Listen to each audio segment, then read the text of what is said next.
दोस्तों, आज के समय में किसी भी इंसान पर हद से ज़्यादा विश्वास करना उसके जान के लिए आफत बन सकती है।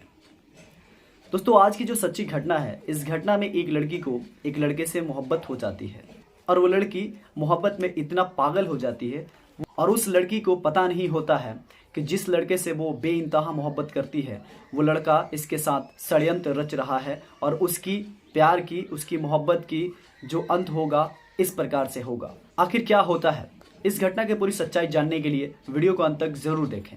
नमस्कार, मैं हूं राज और आप देख रहे हैं क्राइम दुनिया की। दरअसल यह घटना है राजस्थान जयपुर की। राजस्थान जयपुर में एक लड़की रहा करती थी जिसका नाम था मोहिनी। मोहिनी बेहद खूबसूरत और पढ़ने में तेज थी। वो 12वीं क्लास की छात्रा थी। वो अपने घर में सबसे मिलजुल कर रहती थी, बहुत ही मिलनसार थी। वो कॉलेज में पढ़ने जाती थी। जब वो कॉलेज जाती थी तो उसी के गांव का एक लड़का था जिसका नाम था राज। राज भी उसी के वर्ग में, उसी के क्लास में पढ़ा करता था, यानी कि राज भी 12वीं क्लास का छात्र था।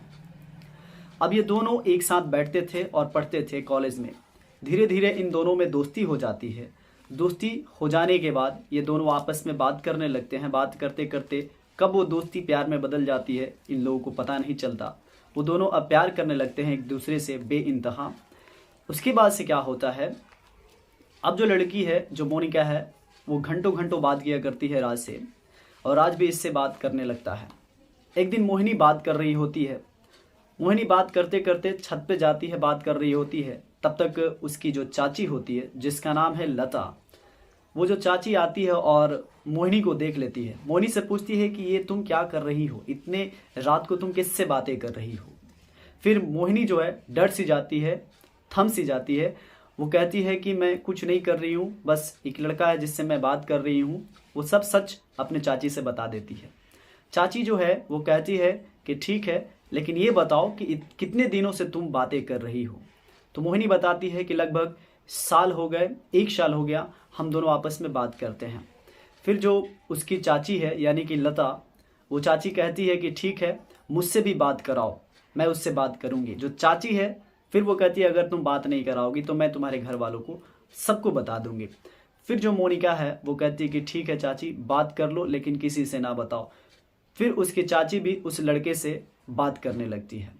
अब वो भी जब मर्जी बात करना शुरू कर देती है उस लड़के से और राज को पता भी नहीं चलता।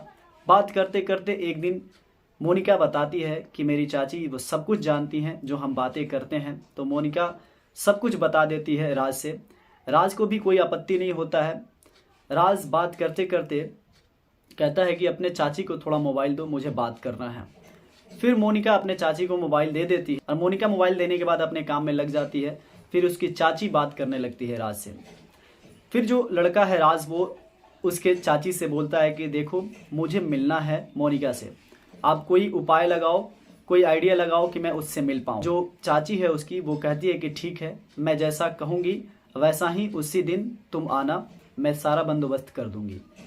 बाद में मोनिका की चाची एक दिन खाना बनाती है और खाना बनाने के बाद उस खाने में नींद की गोली डाल देती है और खाना सबको दे देती है।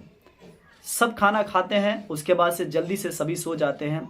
सिर्फ वो मोनिका को ऐसा खाना नहीं देती है, बाकी सबको खाना दे देती है। घर वालों में सभी सो जाते हैं, मोनिका जगी रहती है और उसकी चाची भी। रात के समय होता है।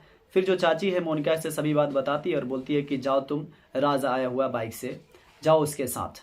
फिर मोनिका भी खुश होती है, कहीं ना कहीं वो भी मन ही मन, उसे भी बड़ा अच्छा लगता है। फिर मोनिका भी घर से बाहर निकलती है और राज के बाइक पे बैठकर चली जाती है। अब जो राज है गांव के कुछ दूरी पे उसे लेकर जाता है। रात की समय होती है। राज उसे एकांत एरिया में लेके जाता है और उससे संबंध बनाने लगता है। संबंध बनाते बनाते करीब आधा घंटा बीत जाते हैं। फिर वो बातें करते हैं। 1 घंटा बीतने के बाद वहाँ पे 5 लड़के और भी आ जाते हैं।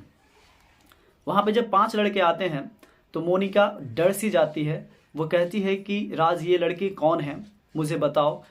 वो कहता है कि कोई बात नहीं है, ये जो भी हैं इनकी बातों को हम लोग मानेंगे, ये जो कहेंगे वैसा तुम्हें करना होगा। मोनिका कहती है कि ये नहीं, ये गलत है, मुझे घर ले चलो। लेकिन वो जो राज है वो कहता है कि नहीं, तुझे घर नहीं जाना होगा। और फिर जो लड़के हैं उस लड़की पे टूट पड़ते हैं, यानी कि मोनिका पे टूट पड़ते हैं, उसके साथ दुष्कर्म करते हैं। बारी बारी से उसके साथ दुष्कर्म करते हैं और इतना रेप करते हैं कि वो लड़की बेहोश हो जाती है। बेहोश हो जाने के बाद भी वो उसके साथ दुष्कर्म करते हैं। जब लगता है उन्हें कि अब ये मर जाएगी, तब वो उसी हालात में उसे छोड़कर वो वहाँ से चले जाते हैं, भाग जाते हैं। सुबह हो जाती है, लड़की वहीं पर बेहोश पड़ी रहती है। सुबह हो जाती है, इधर घर वाले सभी ढूंढने लगते हैं मोनिका कहाँ है। घर वाले चिंतित हो जाते हैं। तभी का जगती है और उसी हालात में अपने घर पे पहुंचती है। घर आने के बाद सभी वारदात अपने घर वालों को बताती है कि मेरे साथ ऐसा ऐसा हुआ है घटना। घर वाले काफ़ी गुस्सा और मोनिका को लेकर पुलिस थाना पहुंचते हैं। पुलिस थाना पहुंचने के बाद वहां पे मोनिका के कहे गए बयान पे, उसके आधार पे इन 5 लड़कों को और उसके साथ साथ जो उसकी चाची है उसे भी गिरफ्तार कर लेती है पुलिस। गिरफ्तार करने के बाद कस्टडी में लेने के बाद उसे जेल में डाल देती है। इन सबको जेल में डाल देती है। अब इन सबकी ज़िंदगी जेल में कटेगी। दोस्तों, मैं एक बात ऐड करना चाहूँगा। आप यहाँ पे बताओ कि वो जो 5 लड़के थे, जिसमें राज भी शामिल है, 6 लड़के टोटल, इन 6 लड़कों को क्या सज़ा होनी चाहिए। यहाँ पे जो चाची है वो भी बहुत गलत है, क्योंकि वो अपने घर के बेटी को ही जाने देती है। सभी घर वालों को नींद की गोली देकर उसे जाने दी। ये बहुत गलत है। तो आप क्या कहना चाहोगे ऐसी चाची के बारे में। दोस्तों, इस कहानी को सुनाने का उद्देश्य आपको परेशान करना नहीं है, ना ही आपको तकलीफ पहुंचाना है, बल्कि आपको बताना है कि आप जहां भी रहें अवेयर रहें, सुरक्षित रहें, सावधान रहें। ऐसी घटनाओं से आप रूबरू रहें, आप पहले ही से सतर्क रहें, ये सब समझे रहें, ताकि ऐसी घटना कोई भी ना हो। मिलते हैं नेक्स्ट वीडियो में, तब तक के लिए जय हिंद, जय भारत।